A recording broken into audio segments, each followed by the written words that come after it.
Abraham Lincoln's Gettysburg Address, November 19, 1863.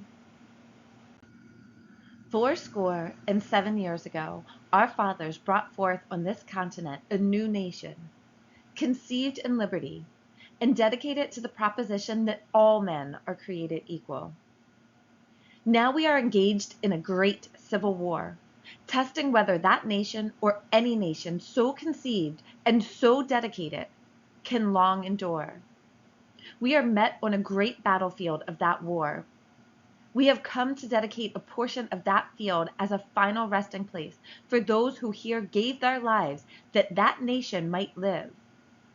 It is altogether fitting and proper that we should do this. But in a larger sense, we cannot dedicate, we cannot consecrate, we cannot hallow this ground. The brave men, living and dead, who struggled here have consecrated it, far above our poor power to add or detract. The world will little note, nor long remember, what we say here, but it can never forget what they did here.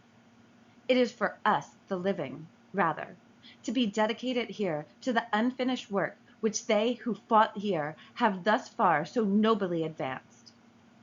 It is rather for us to be here dedicated to the great task remaining before us, that from these honored dead we take increased devotion to that cause for which they gave the last full measure of devotion, that we here highly resolve that these dead shall not have died in vain, that this nation, under God, shall have a new birth of freedom, and that government of the people, by the people, for the people, shall not perish from the earth.